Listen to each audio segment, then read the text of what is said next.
Hello friends, welcome back to the bench. Thank you very much for joining me. Our patient is an 86A, but this, I already resoldered the chip on this one. This was like an urgent, thing. I didn't make a video and there was, never mind. So typically when that happens, most often it's basically my mistake, right? I messed up soldering. It happens. Very rarely, but it happens. But on this one, we have the same cylinder misfiring, right? And it's cylinder number 6. Now I inspected the soldering and I don't see anything. This looks good. It's one of the best ones I've done. See the nice soldering? Everything looks good. So I'm not sure. What I'm gonna do is replace the chip, right? Because I reused the same chip, right? Normally it's not an issue. Sometimes I replace them, sometimes I just resolder them. But in this case, if it misfires on the same cylinder, I was thinking that perhaps the harness is faulty. Let's check the harness. Well, I don't remember which pin it is, but it was somewhere on this side. The pins look, they look a little oxidized, they look a little old, but I've seen worse and they would work still. So I'm not sure, especially this one on the right, look kind of dirty. So in addition, let's put some deoxit on the harness, just in case, and let's replace the chip. And that's pretty much all I can do. If that doesn't help, then I'm pretty sure there's something else that causes misfire on that cylinder 6. Because these, especially these, this kind of ECM, right? This particular model is notorious for misfiring on cylinder 6. So it's the right deduction, it's the right decision to blame the ECM first, because it's very common. But that's, there could still be something else wrong. I have one of these, because I drive the same car. I have few ECMs in stock that I just sometimes swap, sometimes I test and that kind of stuff. So I could test this one in my car, but that would be unnecessary cost for the customer. So my point is that it can be the ECM, but I have one of these that came straight from the factory. Nothing has been done to it. So original IC608 with original soldering, and it's not misfiring, right? So sometimes you get the good ones. It's not like every single one of these is gonna misfire. But if you do have a misfire, well, it's either this chip or there's something else wrong. So hopefully, but the customer did confirm that there is no signal for the injector. I just remembered. Yeah, so that's definitely something from the ECM. Well, let's replace the chip, and I guess we'll go from there. We'll ship it back, and I don't remember where the customer is located, but I'm thinking, if I remember correctly, it was either New Jersey or Pennsylvania. Well, East Coast, basically. So close to me. My region, so shipping is not that expensive and it doesn't take that long. Alrighty, let's get to it. And I've been following recently a few cases of IRL streamers. Do you guys know what that is? I didn't know, but it has been a little bit problematic lately with them. I don't know what the IRL stands for, I don't, and I'm not really too keen on finding out. Doesn't matter me. But what they do, it's actually also pretty hard to describe what they do. It's basically typically younger kids. By younger, I mean in their 20s.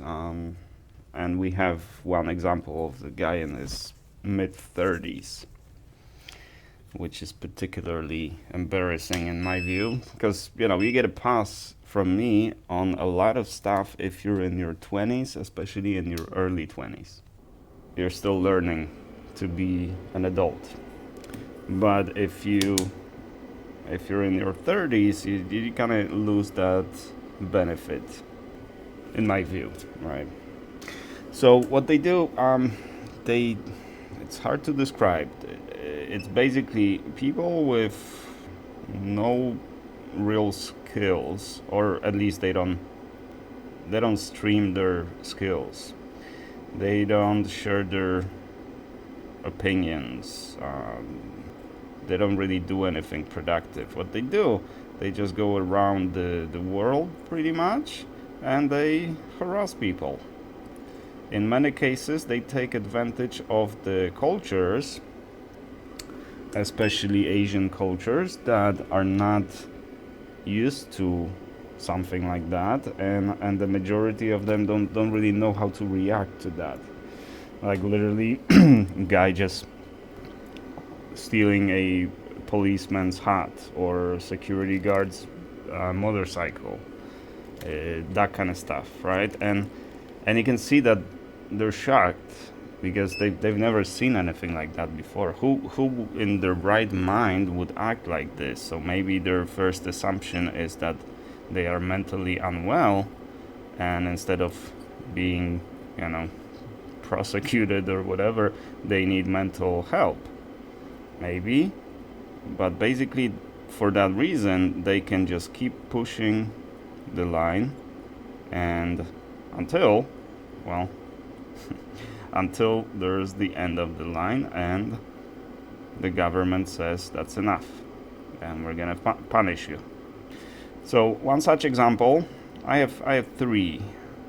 One such example would be, I think, person that I'm not sure if that would be correct, that it kind of started with that person, because I'm not that deep into it to actually learn the history and analyze it too well. But his name's Jack Doherty. If you've never heard of him, then good. You don't need to. You don't need to know who that is. And I assure you, there's not much other than some entertainment value, meaning the satisfying downfall. But other than that, there's pretty much no value in learning who that person is, because he started like a long time ago, and doing it in US, right? Just harassing people in public in US, but of course hiding behind his bodyguard. So like basically kind of instigating like fights and altercations, and then hiding behind his bodyguard. Crazy, because I feel really sorry for those bodyguards, because they might be just honest, hardworking people. It's also, someone pointed it out that it's not cheap to be a bodyguard. You need to maintain your stamina, maintain your physique, go to the gym, proper diet, all that kind of stuff. So it's probably not cheap, I agree.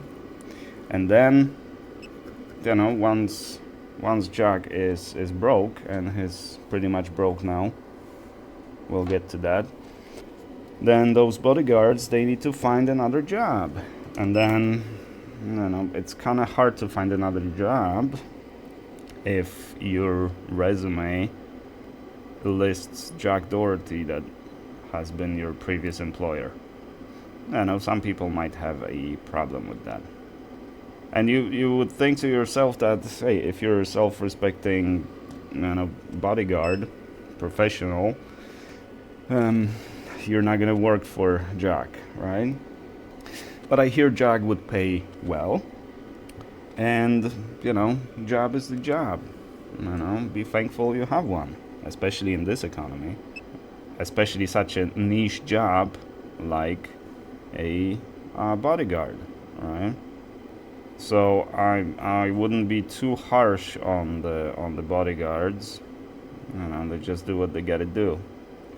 But it might be a problem in the future, and unfortunately in a very near future, because those bodyguards are probably already resigned because Jack cannot pay them. You would think, like, who watches that, right? But apparently a lot of people do. Jack also proved himself to be a person with no morals. Like, he was asked about gambling, promoting gambling, and he said something to the effect that, the question was, what if those young, because your audience is young and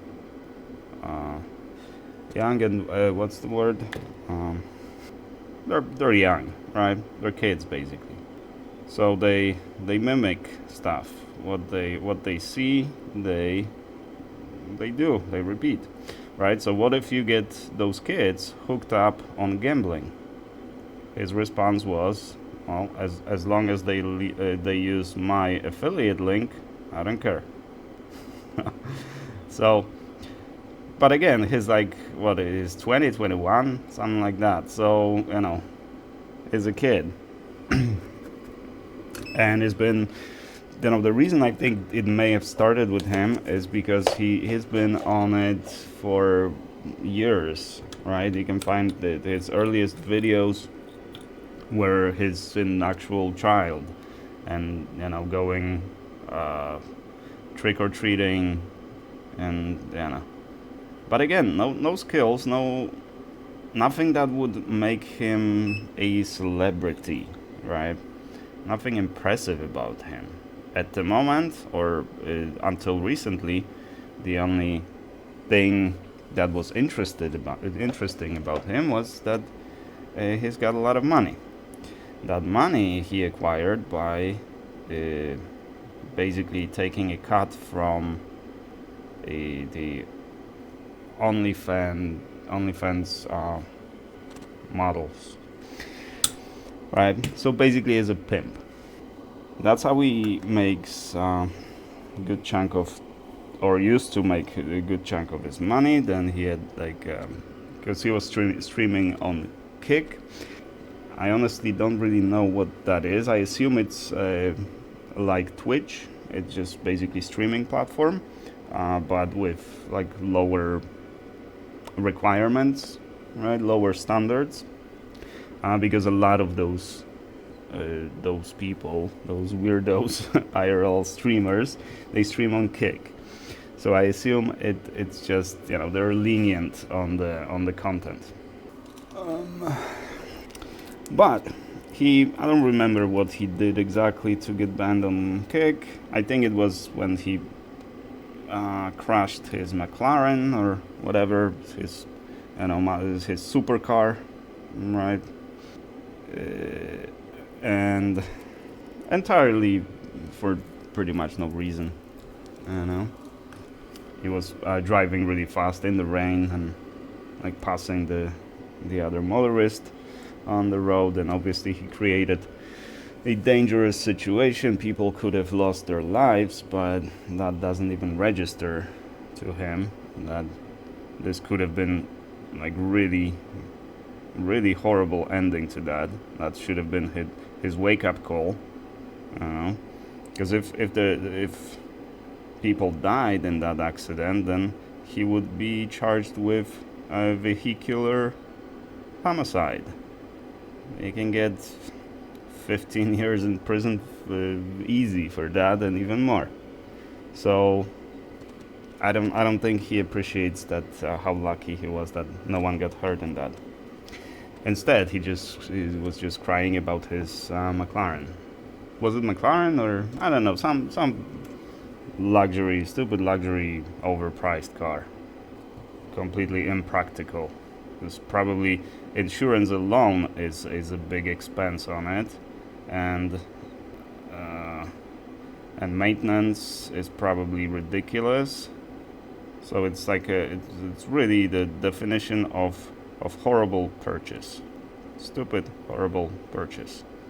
That means you have too much money if you invest in cars like this. But I don't think he had too much money. I think he constantly was broke, meaning he would just spend all of the money he would make. He would make a lot of money, but spend it all immediately, pretty much, right? Big like mansion in I think it's California. I think he's in California. So like really expensive house. So probably rent is, I don't know, maybe say $15,000-$20,000 a month, maybe even more. Who knows? So plus all the all those bodyguards and all of that. That must be pretty expensive. So even if you make a lot of money and you spend it all immediately, then you're still broke, right? And we hear more and more of these stories, especially from sports stars, right?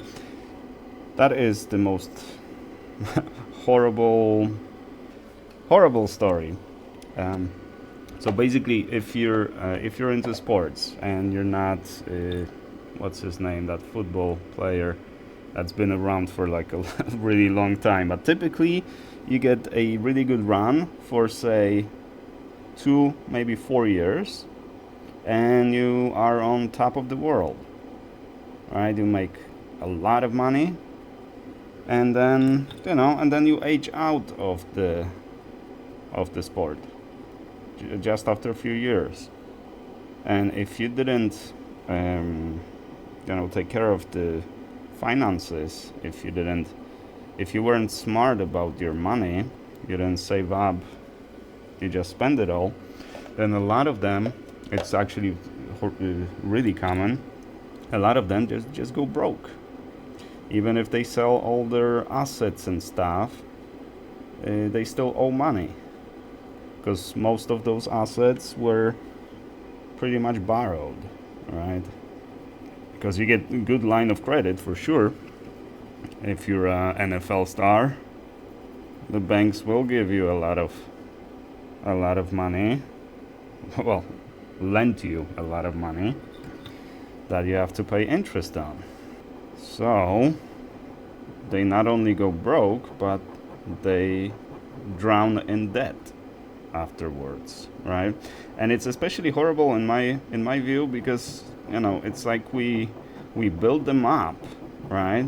It's like you win the lottery, right? And when you're on the high in life, right? Because we go through highs and lows. So if you're on the top, it always feels like it's gonna stay that way forever. It's like, I don't know. To me, that feels very natural, right? Everybody does it, and that's just the way it is, right? So it's easy to fall into this trap where you think it's gonna last that long, that it's gonna last forever, and then suddenly it's gone, and then you wake up under the bridge homeless, and you kind of think about the good old days. Like I had everything. I had a really good thing before, and suddenly I'm nobody, because I didn't think about the future. I've had quite a few friends that fell into that, but one I remember especially. He was actually talking about it exactly like this, right? He had a good job, right? In like automotive company, a yeah, and life was really good. He was making decent paycheck. He had a nice place in somewhere. I don't remember where it was exactly, but not in our hometown. And a few years later, he came back to the hometown where I'm from as well. And yeah, broke. Broke. Completely broke. And he was saying the exact same thing. Yeah, it was great time and it felt like it's gonna last forever. But it fizzled out very quickly. I mean, one day he just lost his job, and it's not through the fault of his own, right? They were just doing the reduction, and some people were laid off. He got laid off, and that's the end of it. But also, the same way, he would just spend his entire paycheck every month without prepping for when the hard times come. So it's easy to judge, when you think about those or hear the stories of those NFL stars, and they say, I used to make $6 million a year, right? How did you spend $6 million? No one needs $6 million a year, but when you're there, it just it feels like you should be living your life, right? You should be spending, and pretty much more than you have. So, rare cars, luxury apartments, maybe substance abuse, and that's how it ends. But some of these stories are actually a little more uplifting, meaning that they fell, right? They lost everything, but they didn't accept the failure, and they started working hard and everything, and they regained at least decent living, right? They're at least not homeless. So it's a little more motivating story that the life served you lemons, so you made some lemonade. But with Jack, if you are a person with no skills, no real life experiences, no character, because you've never been through a character building experience, because everything just happened for you really well, meaning everything always goes well for you, and for the majority of your life it was that way.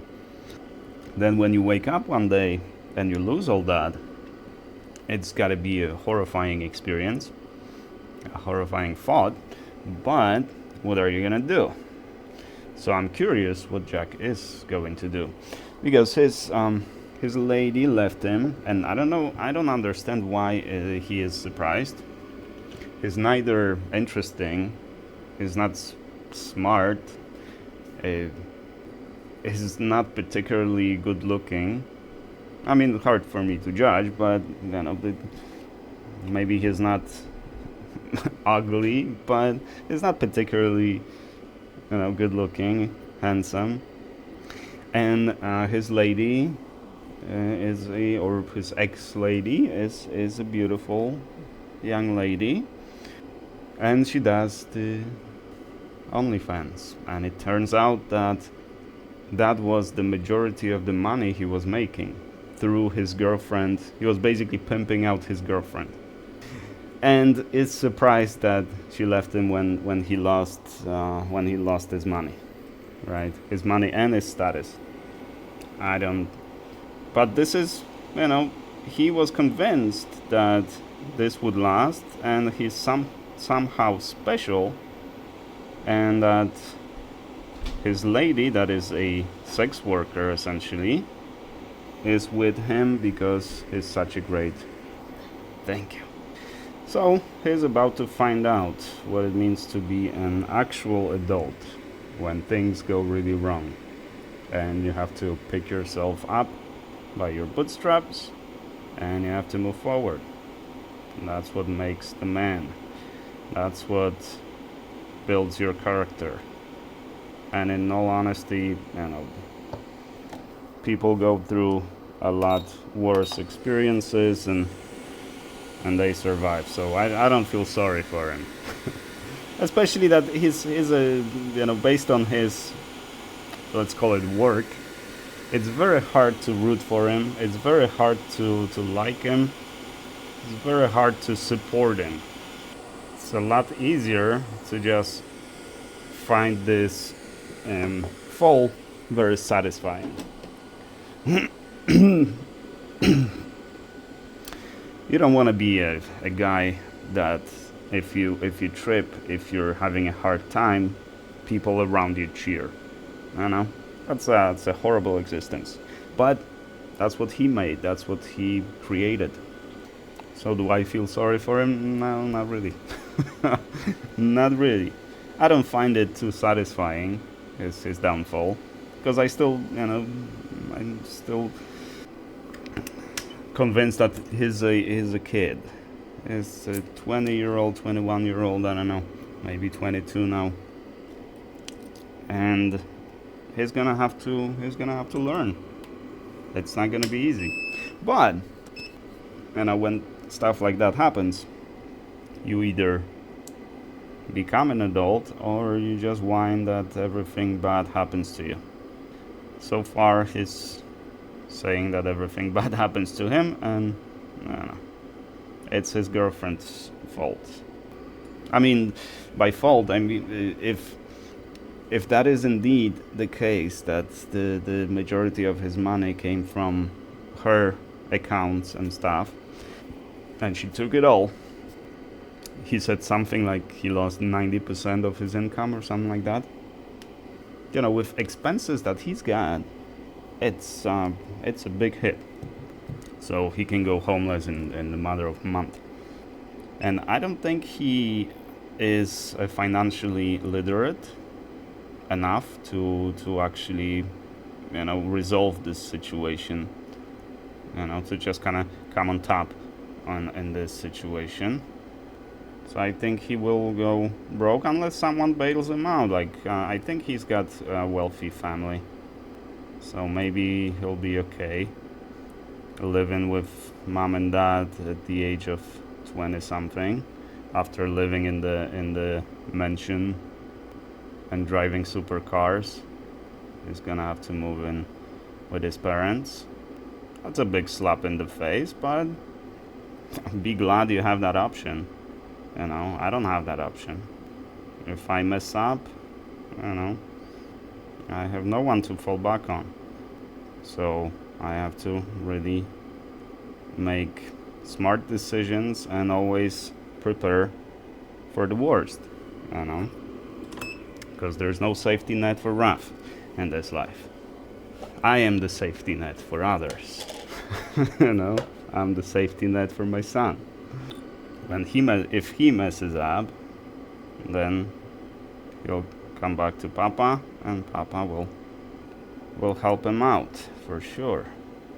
So another one is much more pathetic case of Johnny Somali.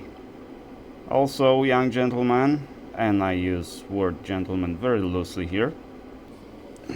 He's more international, meaning he goes to other countries to harass people because it's easier, because you don't need bodyguards in Asia, like in Korea, Philippines, Japan.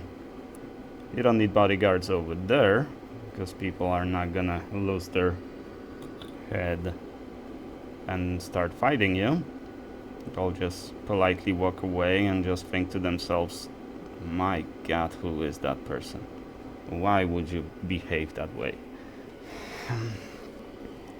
But he actually, because again, he's a person with pretty much no personality, no hobbies, no skills, no interests, just doing stupid stuff for the sake of doing stupid stuff and capitalizing on it.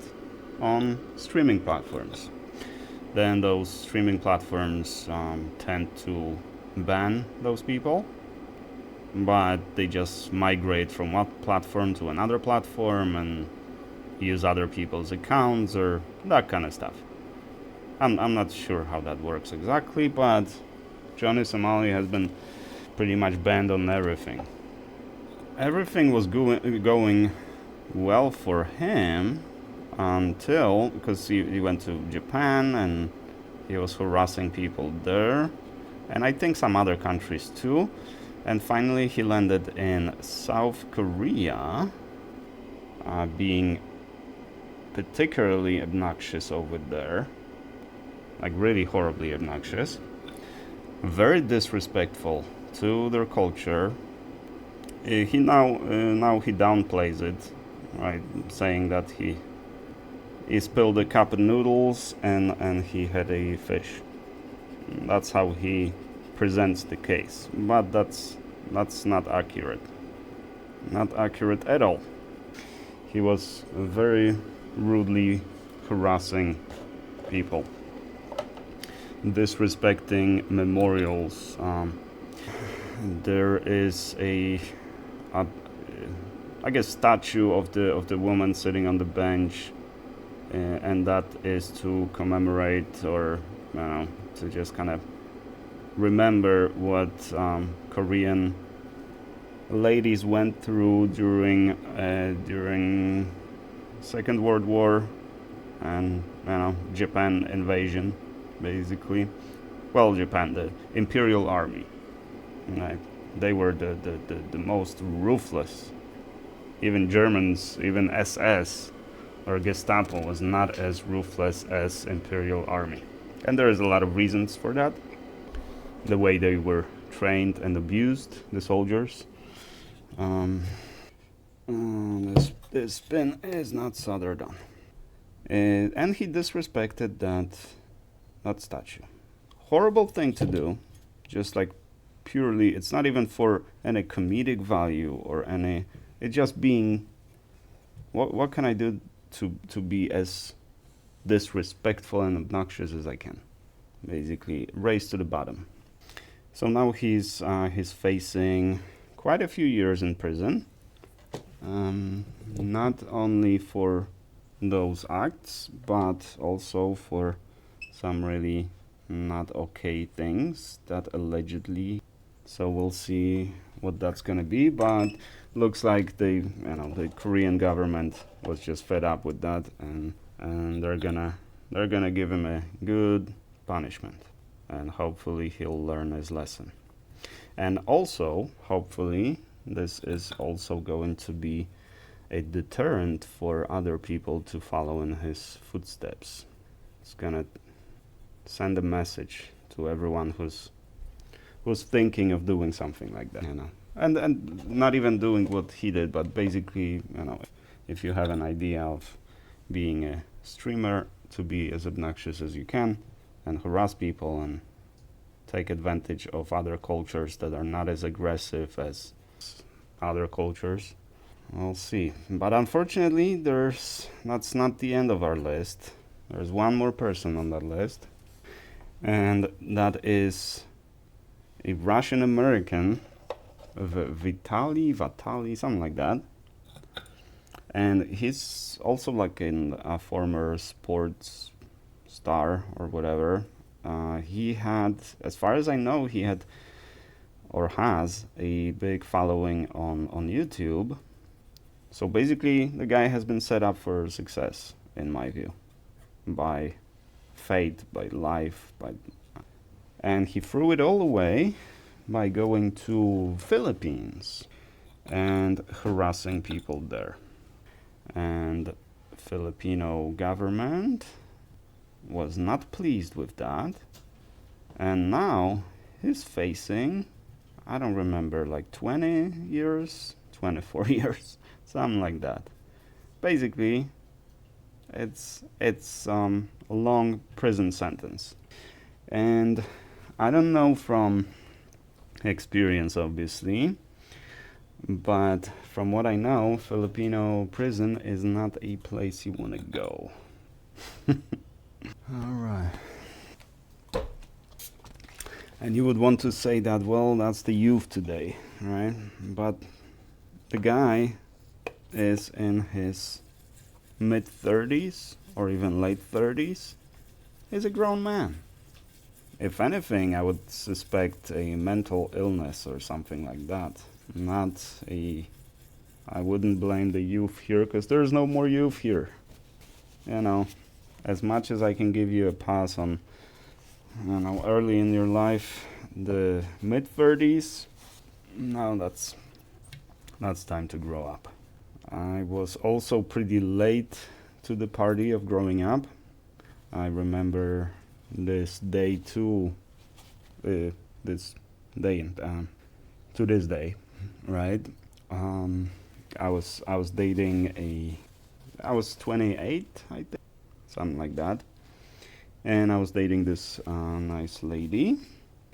And, you know, I was always like kind of thinking about the future, right? I was never like, you know, dating for the sake of dating. You know, to me, dating was always finding a partner for life. So that's what I wanted, but I remember it till this day when her parents just kind of summarized me as, you know, the guy is almost 30 and he doesn't even have a real job, which was true. You know, I was doing some contracting, I was doing some services, like fixing computers, writing software, that kind of stuff. But it wasn't, you know, they were like, you know, from the Polish village, so rather close-minded and rather simple-minded, but they had a point. I didn't quite agree with that back then, but it had a huge impact on me. And yeah, by the time I turned 30-some, I corrected my my behavior and I grew up. So I was pretty much late to the party of growing up, for sure. So I'm not gonna judge too harsh, but you know, 35, 36 years old, no, you don't get a pass. You don't get a pass. If you didn't grow up yet, then you should think, you should get the same kind of realization I got, like harsh words from someone telling you that, come on, get your crap together, sort your life out. But he's got no kids, no wife, I assume, because I don't think any lady would like to be with someone like that, or with someone doing that stuff. Because I'm not judging him as a person, but his behavior, and he behaves very poorly. So I don't think anyone would want to associate themselves with such a person. So these are the things sometimes I think about, especially when I do these. Alright, the soldering looks good. The chip is replaced. I slightly overheated it, looks like. But yeah, those cases, unless this is... No. Oh, okay, that's just burnt flux. Yeah, it's fine. Because I was thinking maybe I overheated it, and it is... this is fine. This is not overheat, it's just burnt flux. Because you do have to use full airspeed to get the chip to float properly. Otherwise, it's not going to solder on properly, meaning that solder on the ground pin is not going to melt all the way, so the chip is not going to sit properly. And if it's not going to sit properly, those pins around it, they're not going to make a good connection with the board. So it's important to just heat it up properly, which might result in burnt flux like so. But yeah, we don't worry about that. It's fine. Yep, there you go. So there's still a little bit at the bottom over there, but this is completely fine. It doesn't impact anything, as long as there's no burnt flux on the board or around the pins. That's why I spend so much time cleaning it. It's very important to clean. and mainly because the flux is slightly corrosive, because this is mildly activated flux. But this is it. So if this doesn't resolve your misfire, there's definitely something else wrong in the car. I mean, yeah, if there's still no injector signal, some deoxit, and let's treat the pins. So if the problem here was in the pins, deoxit should help. And that's pretty much all I can do for you. The chip is definitely good, because now it's replaced. I mean, there is an off chance that the previous chip was faulty. It's very unusual. I have never confirmed. Bless you. I have never confirmed that the chip was faulty. I replaced them a few times after the misfire didn't go away, but usually it's because I did something wrong, right? I didn't heat it up enough, or it's misaligned, or the solder didn't soak properly, or I overheated the solder. It happens, right? Dave asked me yesterday what's the success rate on this repair. It is 100%, but sometimes not on the first try. So it is eventually 100%, but sometimes I just mess up something and I need to redo it, but then after I redo it, it works perfectly fine. So now it should, especially after in addition to cleaning the pins. Alrighty fellas, I think that'll do. Now we're gonna move to the motherboard. We're gonna replace the 1700 socket on a gaming motherboard. It's been roasting over here since yesterday, drying basically, and we just need to replace the socket. That'll be our next patient today.